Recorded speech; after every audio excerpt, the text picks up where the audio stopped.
நவீன் குடிபோதையில் இருந்தாலும் அங்கே நடப்பதையெல்லாம் அவனால் தெளிவாக பார்க்க முடிந்தது. யார் இவர்கள், எதற்காக இங்கே வந்திருக்கிறார்கள் என்று எதுவும் புரியாமல் குழப்பத்துடன் பார்த்து கொண்டிருந்தார்கள். அந்த நேரத்தில் கருப்பு உடை அணிந்த ஒரு உயரமான ஆள் வாயில் சுருட்டுடன் உள்ளே நுழைந்து அந்த மொத்த இடத்தையும் நோட்டம் விட்டார். தீபக் அவரை பார்த்ததுமே அடையாளம் கண்டு கொண்டான். அவருடைய பெயர் ஜேம்ஸ். சென்னையில் மிகவும் பிரபலமான தொழிலதிபர். அவர் பலமுறை தீபக்கின் குடும்பத்துடன் தொழிலில் பார்ட்னராக சேர வேண்டும் என்று முயற்சி செய்தார். ஆனால் எதுவும் பலனளிக்கவில்லை.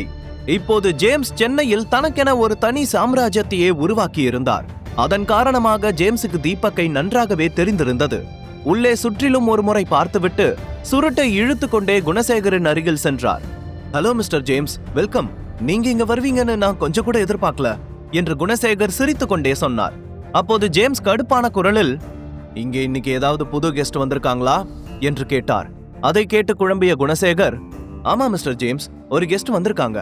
ஆனா அவங்க என்று சொல்லி முடிப்பதற்கு முன்பே ஜேம்ஸ் அங்கே நின்றிருந்த தீபக்கை பார்த்தார். அவனை பார்த்ததும் சுருட்டை கீழே வீசிவிட்டு நேராக அவனை நோக்கி வந்தார். அதை பார்த்து தீபக் பதட்டத்துடன் திரும்பி கார்த்திகா பிரியாவை பார்த்தான். தனது அடையாளம் வெளிப்பட்டு விடுமோ என்று அவனுக்குள் படபடப்பு அதிகமாகிக் கொண்டே சென்றது. இந்த ஜேம்ஸ் வேற என்ன பார்த்துட்டாரே, தேவையில்லாம எதையாச்சும் சொல்லி குழப்பி விட்டுட்டார்னா என்ன பண்றது என்று தீபக் பதட்டமாக இருக்க, ஜேம்ஸ் சிரித்து கொண்டே வந்து, ஹலோ மிஸ்டர் தீப் என்று சொல்லிக்கொண்டே தீபக்கை பார்த்து கையை நீட்ட, அதற்கு நவீன் உள்ளே புகுந்து அவரிடம் கை குலுக்கியபடி, ஹலோ, ஐ எம் நவீன், சிவம் ஃபேமிலியை சேர்ந்தவன், காயத்ரி தேவியோட பேரன் என்று போதையில் உளறியபடி சொன்னான். உடனே ஜேம்ஸ் குழப்பத்துடன், வாட், என்ன சொல்றீங்க, எனக்கு புரியல என்று சொல்ல, என்ன உங்களுக்கு அடையாளம் தெரிஞ்சிருக்க வாய்ப்பில்ல, ஆனா என் பாட்டி பேரை சொல்லியும் கூட அவங்களுக்கு தெரியல. சென்னையில மிகப்பெரிய பிசினஸ் பண்ணிக்கிட்டு இருக்கிற காயத்ரி தேவி உங்களுக்கு தெரியாதா? சிவம் குரூப்ஸ பத்தி நீங்க கேள்விப்பட்டது இல்லையா என்று கேட்டான் நவீன். அதை கேட்டதும் ஜேம்ஸ் அலட்சியமாக அவனுடைய கையை விலக்கிவிட்டபடி, சாரி, நீங்க யாருன்னு எனக்கு தெரியாது, நான் உங்களை பார்க்க வரல, நான் மிஸ்டர் சேதுபதியை பார்க்க வந்தேன் என்று சொன்னார். அந்த வார்த்தையை கேட்டதும் நவீன் குடிபோதையில் சத்தமாக சிரித்தபடி, மிஸ்டர் சேதுபதி, மிஸ்டர் சேதுபதி, யார் அந்த சேதுபதி? நானும் ரொம்ப நாளா அந்த சேதுபதியை பார்க்கணும்னு ஆசைப்படுறேன்.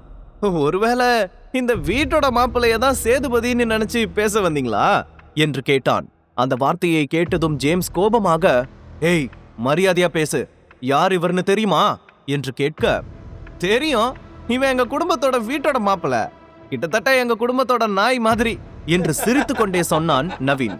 அதை கேட்டதும் தீபக்கின் முகம் கோபத்தில் சிவந்தது. ஜேம்ஸுக்கும் அவனுடைய வார்த்தையை கேட்டு பயங்கரமான கோபம் வந்தது. அவருக்கு தீபக்கை நன்றாகவே தெரியும். தீபக்கின் மீது பெரிய மரியாதை வைத்திருந்தார்.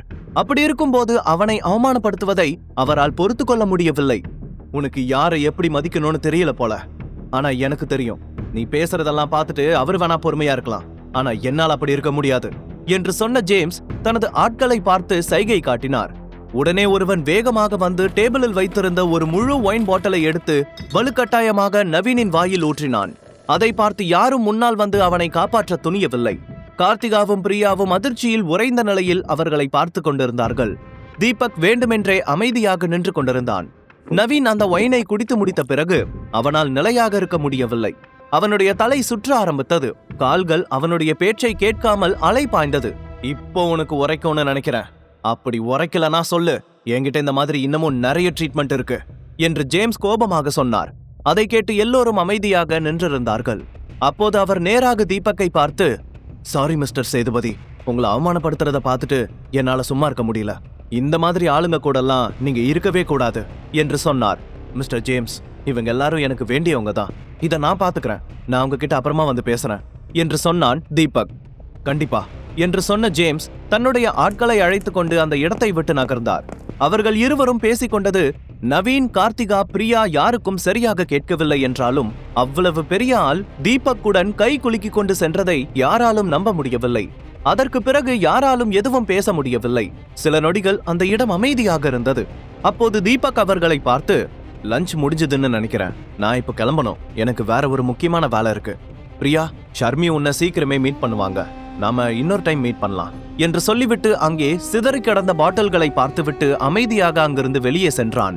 அவன் சென்றதும் நவீன் மெதுவாக திரும்பி பிரியாவை பார்த்து, Priya, I am really sorry, அது என்று சொல்லி முடிக்கும் முன்பே, நவீன், எனக்கு ஒரு முக்கியமான வேலை இருக்கு, உன்னோட இந்த லஞ்சுக்கு ரொம்ப தேங்க்ஸ் என்று சொல்லிவிட்டு வேகமாக எழுந்து வெளியே சென்றாள். அவளுடைய கோபமான முகத்தை பார்த்த கார்த்திகாவுக்கும் என்ன செய்வதென்று தெரியாமல் அவளுக்கு பின்னாலேயே ஓடினாள். நவீன் மட்டும் தனியாக சேரில் உட்கார்ந்திருந்தான். இவ்ளோ பெரிய பிசினஸ் மேனுக்கு அந்த வேலைக்காரன் தீபக்கை எப்படி தெரியும்? உண்மையிலேயே அந்த ஜோக்கருக்கு பின்னாடி ஏதாச்சும் இருக்கா என்று அவன் தீபக்கின் மீது சந்தேகப்பட்டு தனக்குள் சொல்லிக் கொண்டான். இன்னொரு புறம் தீபக்கும் அதே விஷயத்தை நினைத்து பயந்து கொண்டிருந்தான். எங்கே தனது அடையாளம் அவர்களுக்கு தெரிந்திருக்குமோ என்ற சந்தேகமும் பதட்டமும் அவனுக்கு அதிகமாக இருந்தது. அடுத்த சில நிமிடங்களில் வீட்டிற்கு சென்றான். காலிங் பெல் அடிக்கும் போது எதிர்பார்க்காத விதமாக ஷர்மி வந்து கதவை திறந்து, தீபக், நீ இவ்வளவு சீக்கிரமா திரும்பி வந்துட்டியா? பிரியா எங்க என்று கேட்க, கார்த்திகாவும் நவீனும் வந்தாங்க, பிரியா அவங்க கூட போயிருக்கா என்று சொன்னான் தீபக். ஷர்மி பெருமூச்சு விட்டபடி, பரவாயில்ல, எப்படியும் அவ இங்க வரமாட்டான்னு எனக்கு தெரியும் என்று சொன்னாள். தீபக் இன்னமும் ஹோட்டலில் நடந்த விஷயத்தையே நினைத்துக் கொண்டிருந்தான். ஜேம்ஸை சந்தித்ததற்கு பிறகு தீபக் தன்னுடைய அடையாளம் வெளியே தெரிந்து விடுமோ என்று கொஞ்சம் பயந்தான். அவன் நினைத்ததைப் போலவே நவீனுக்கும் தீபக்கின் மீது சந்தேகம் வந்தது. ஆனால் அதே நேரத்தில் பிரியாவை பற்றியும் அவன் கவலைப்பட்டான். எல்லோரும் அங்கிருந்து சென்றதும் சிறிது நேரம் ஹோட்டலுக்குள்ளேயே உட்கார்ந்திருந்தவன் மெதுவாக எழுந்து வெளியே வந்தான். வெளியே கார்த்திகாவுடன் பிரியா காருக்கு பக்கத்தில் நின்று கொண்டிருந்தாள்.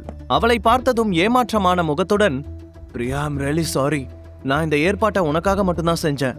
ஆனா இவங்கெல்லாம் யாரு, எங்க இருந்து வந்தாங்க, எதுக்காக என்கிட்ட அப்படியெல்லாம் நடந்துகிட்டாங்கன்னு எனக்கு சுத்தமா தெரியல. அந்த தீபக் எங்கெல்லாம் இருக்கானோ அங்கெல்லாம் இந்த மாதிரி ஏதாவது ஒரு விஷயம் நடந்துகிட்டு தான் இருக்கு என்று சொன்னான். அதை கேட்டு பிரியா எந்த பதிலும் பேசவில்லை. அவள் கண்களில் இன்னமும் கோபம் தெளிவாக தெரிந்தது. சென்னைக்கு வந்த முதல் நாளிலேயே இவ்வளவு பெரிய அவமானத்தை அவளால் தாங்கிக் கொள்ள முடியவில்லை. பிரியா, இங்க பாரு, இதையெல்லாம் அந்த தீபக் தான் வேணும்னே பண்ணிருப்பான்னு எனக்கு தோணுது. அவனுக்கு எப்படி அவ்வளவு பெரிய ஆளோட கான்டாக்ட் கிடைக்கும்? அவன் நம்ம கிட்ட ரெட்ட வேஷம் போட்டுட்டு இருக்கான். ஒரு அப்பாவி வீட்டோட மாப்பிள்ள மாதிரி நடிச்சிட்டு இருக்கான். இன்னொரு பக்கம் மத்தவங்கள நம்மளுக்கு எதிரா தூண்டி விடுறான். எனக்கு கொஞ்சம் டைம் கொடு, இதுக்கு பின்னாடி என்ன இருக்குன்னு நான் கண்டுபிடிச்சு சொல்றேன் என்று சொன்னான் நவீன். அவன் சொன்னதை கேட்டதும் பிரியாவும் கொஞ்சம் யோசிக்க ஆரம்பித்தாள். ஆமா, நீ சொல்றதும் சரியா இருக்கலாம். எனக்கும் இந்த தீபக் மேல சந்தேகம் இருக்கு. ஏன்னா அங்க நடந்த எல்லாத்தையும் வச்சு பார்க்கும்போது யாருமே தீபக்கை எதுவும் சொல்லல. ஆனா நம்மளதான் அவங்க டார்கெட் பண்ணினாங்க என்று சொன்னாள் பிரியா. உடனே நவீனும் கோபத்துடன், மிஸ்டர் ஜேம்ஸ் இந்த ஊர்ல எவ்வளவு பெரிய பிசினஸ்மேன், அவரு போய் தீபக் கிட்ட பேசினது ஏன்னு தான் எனக்கு கொஞ்சம் கூட புரியல. ஒருவேளை தீபக்கோட ஃபேமிலி ஒரு காலத்துல ஜேம்ஸ் கிட்ட ஏதாவது கடன் வாங்கி இருக்கலாம். அதனாலதான் அவங்க தீபக்கை ஃபாலோ பண்ணிட்டு இருக்காங்கன்னு நினைக்கிறேன் என்று சொன்னான். பிரியாவும் ஆச்சரியத்துடன், தீபக் இவ்வளவு பெரிய ஆளுங்க கூட பழகுவான்னு நான் நினைச்சு கூட பார்க்கல. அதை நினைச்சா இன்னமும் ஆச்சரியமா இருக்கு என்று சொன்னாள். அதை கேட்டு கார்த்திகா இருவரையும் மாறி மாறி பார்த்தாள். நீங்க அவனுக்கு ஓவர் பில்டப் கொடுக்கறீங்க? அவன் எப்பவுமே ஒரு ஜோக்கர் தான். இதெல்லாம் தற்செயலா நடந்திருக்கலாம். அவனை பத்தி எல்லாம் அதிகமா பேசி அவனை பெரிய ஆளாக்காதீங்க என்று சாதாரணமாக சொன்னாள். ஆனாலும் நவீனுக்கு தீபக்கின் மீது இருந்த சந்தேகம் தீரவில்லை. இன்று அவன் எல்லோரின் முன்னிலையிலும் அவமானப்படுத்தப்பட்டான். அதற்கு காரணம் தீபக் என்றுதான் அவன் நினைத்தான். அது மட்டுமில்லாமல் பிரியாவின் முன்னால் தான் அவமானப்பட்டதை அவனால் கொஞ்சம் கூட ஏற்றுக்கொள்ளவே முடியவில்லை.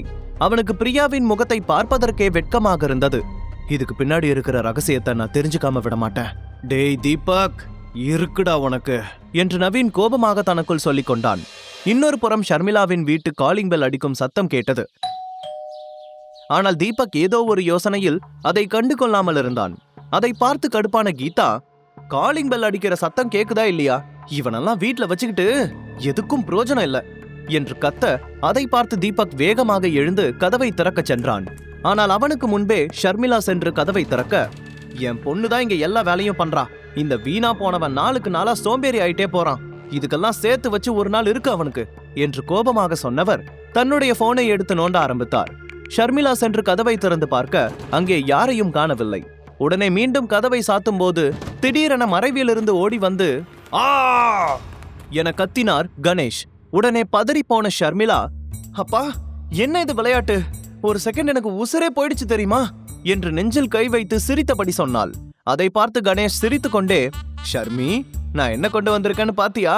இது ஒரு பழங்கால கண்ணாடி ஜக்கு. மன்னர்கள் காலத்துல இருந்தது. சென்னையில மட்டும் இல்ல, தமிழ்நாட்டிலேயே இந்த மாதிரி ஒரு பீஸ நீ எங்கேயும் பார்த்திருக்க முடியாது. இதோட விலை 50,000. அதுக்கு கம்மியா கிடைக்காது. இது உனக்கு பிடிச்சிருக்கா என்று காட்டினார். ஷர்மிளா அதை வாங்கி பார்த்துவிட்டு, செம்ம வெயிட்டா இருக்கேப்பா, பார்க்கவும் ரொம்ப அழகா இருக்கு. ஆனா இதை வாங்குறதுக்கு உங்களுக்கு பணம் எங்க இருந்து வந்துச்சு? 50,000 ரொம்ப ஜாஸ்தியாச்சே என்று கேட்டாள். கீதாவும் தீபக்கும் கூட அந்த கண்ணாடி சக்கையை பார்த்து கொண்டிருந்தார்கள். உடனே கணேஷும் சிரித்து கொண்டே, ஆமா, மார்க்கெட்ல இதோட விலை 50,000 தான்.